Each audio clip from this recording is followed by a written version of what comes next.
Hello, I am मिली और आज मैं एक प्यारी सी स्टोरी लेकर आ रही हूँ आप सबको लिए। कहानी का शीर्षक है जीवन मंत्र।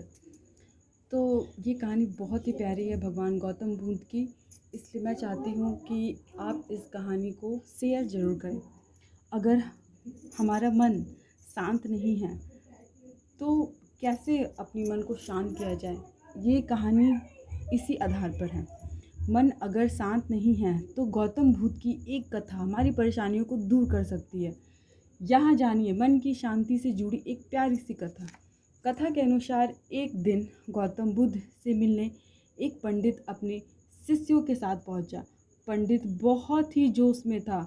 वह बुद्ध से बहुत सारे प्रश्न पूछना चाहता था। बुद्ध के सामने पहुंचकर पंडित ने कहा कि मुझे आपसे बहुत सारे प्रश्न पूछना है। आप अभी मेरे प्रश्नों के उत्तर दें। बुद्ध ने कहा कि मैं तुम्हारे सभी प्रश्नों के उत्तर दूंगा, लेकिन तुम्हें मेरी एक बात माननी होगी। पंडित ने कहा कि ठीक, बताइए आपकी क्या बात। बुद्ध ने कहा कि तुम्हें 1 साल तक मौन व्रत धारण करना होगा। उसके बाद तुम जो भी पूछना चाहते हो मुझसे पूछ सकते हो। वहीं बुद्ध का एक अन्य शिष्य भी खड़ा था। यह बात सुनकर वह हंस रहा था। पंडित ने उस शिष्य से पूछा कि तुम हंस क्यों रहे हो। बुद्ध ने शिष्य से जवाब दिया कि कुछ साल पहले मैं भी तुम्हारी ही तरह यहाँ आया था। मेरे साथ भी मेरे अनेक शिष्य थे। तब तथागत ने मुझे भी यही बात कही थी। 1 साल बाद मेरे पास कोई प्रश्न ही नहीं थे। बुद्ध ने पंडित से कहा, मैं अपनी बात का पक्का हूँ। 1 साल बाद तुम्हें सारे प्रश्नों के जवाब दूंगा।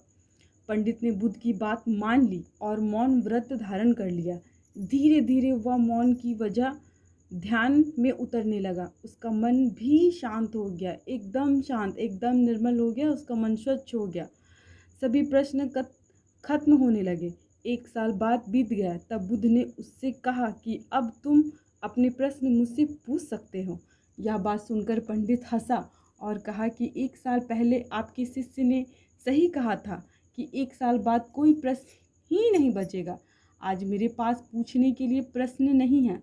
बुद्ध ने कहा कि जब तक किसी व्यक्ति का मन शांत नहीं है, उसके मन में ढेरों प्रश्न उठते रहते हैं, उसकी परेशानियां बनी रहती हैं।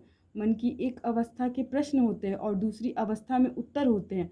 झूठ की वजह से हमारा मन उत्तर की अवस्था तक पहुंच ही नहीं पाता। मौन की वजह से हमारा मन दूसरी अवस्था में पहुंच जाता है, जहां हमारे पास उत्तर ही उत्तर होता है। इस कहानी का शीर्षक यह है कि कभी भी हम क्रोध में रहें या किसी भी बात को लेकर हम अगर डिस्टर्ब रहते हैं तो उस दौरान हमें सबसे पहले अपने मन को शांत करना चाहिए। हमारे मन की शांति में एक इतना ही गुणता है कि वह हमारे सारे प्रश्नों के उत्तर को दे सकता है। नमस्कार।